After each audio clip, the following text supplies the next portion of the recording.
इस वक्त बहुत ज्यादा गैप क्रिएट हो चुका है पाकिस्तान और भारत, उसकी डेवलपमेंट में, उनकी मुआशी डेवलपमेंट में, उनकी सियासी नशोनुमा में, सियासी ट्रेनिंग की, फिर उनका इंटरनेशनल डिप्लोमेसी में बहुत आगे जा चुके हैं।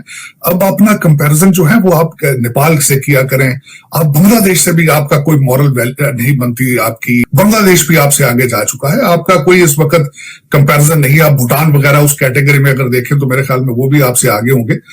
जमामा एक बिलियनर की बच्ची थी, उसके साथ ये एंजॉय करते फिर रहे हैं। ये खान साहब ने तो बिल्कुल इस तरह एक हॉलीवुड की मूवी बनाई।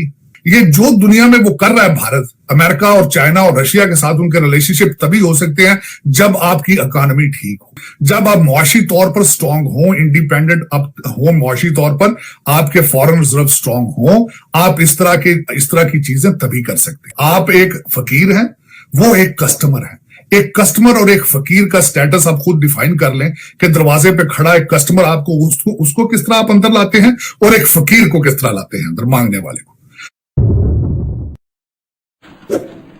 आपने सबसे पहले घबराना नहीं है, बाहसियत कौम हम इसका मुकाबला करेंगे। इमरान खान ने आज भी एक तरफ ये भी कहा कि वो तो नहीं चाहते कि उनके पाकिस्तान के ताल्लुकात किसी से खराब हो, सबसे अच्छे ताल्लुकात चाहते हैं। और साथ ही उन्होंने कहा कि यूरोपीय यूनियन को मैं ये कुछ ना कहूं तो क्या कहूं, मैं क्या उनका गुलाम बन जाऊं, हम क्यों बने।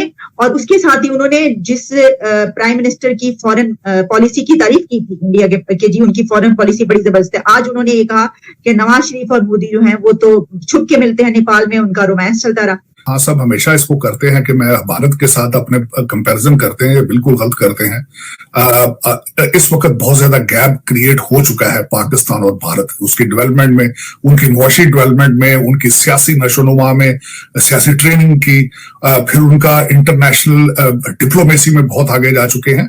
अब अपना कंपैरिजन जो है वो आप नेपाल से किया करें, आप बांग्लादेश से भी आपका कोई मॉरल वैल्यू नहीं बनती आपकी, बांग्लादेश भी आपसे आगे जा चुका है, आपका कोई इस वक्त कंपैरिजन नहीं। आप भूटान वगैरह उस कैटेगरी में अगर देखें तो मेरे ख्याल में वो भी आपसे आगे होंगे।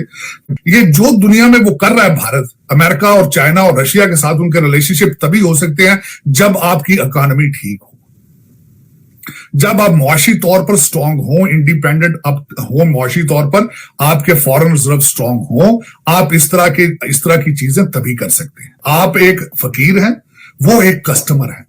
एक कस्टमर और एक फकीर का स्टेटस आप खुद डिफाइन कर लें कि दरवाजे पे खड़ा एक कस्टमर आपको उसको किस तरह आप अंदर लाते हैं और एक फकीर को किस तरह लाते हैं अंदर, मांगने वाले को। और उनका स्टेटस एज ए कस्टमर, वो त्यारे लेते हैं, बोइंग लेते हैं, राफेल लेते हैं, S-400 लेते हैं, उनका स्टेटस ये है।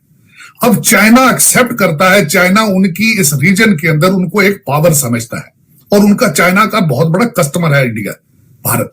अब भारत के अंदर एक बहुत बड़ा एक ऐसा ग्रुप मौजूद था वो जो समझता था कि चाइना के साथ अच्छे रिलेशनशिप रखे जाए।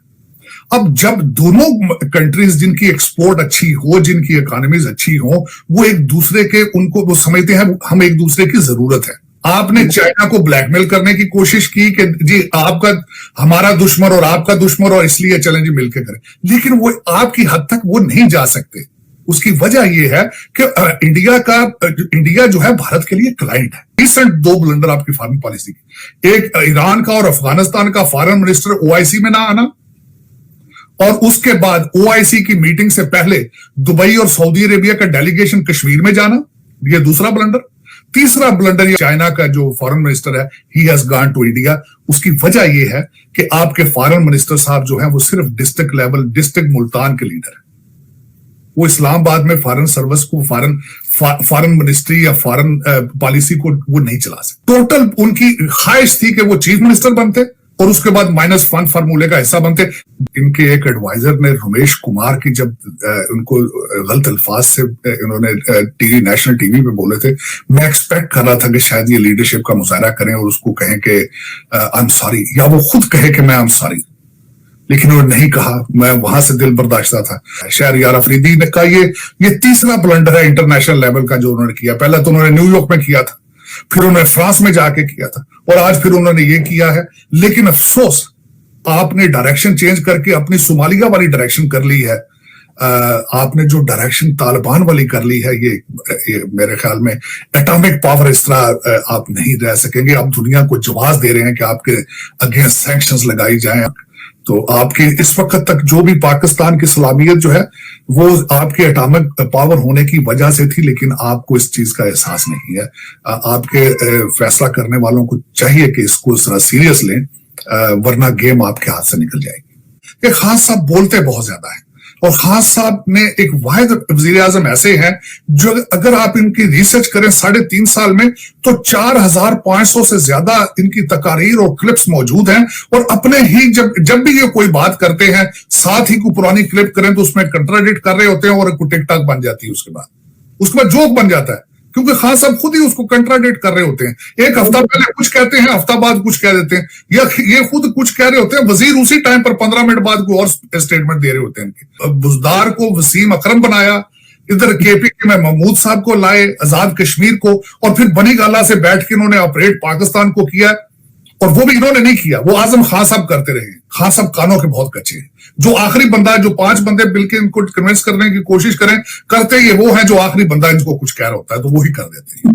एलीट क्लास से बिलोंग करते हैं खान साहब, इनको बिल्कुल नहीं पता कि सियासी कल्चर क्या है, थाने और कचहरी की सियासत क्या है। ये तो खुद अमीरजादे हैं। जमामा एक बिलियनर की बच्ची थी, उसके साथ ये एंजॉय करते फिर रहे हैं। ये खान साहब ने तो बिल्कुल इस तरह एक हॉलीवुड की मूवी बनाई।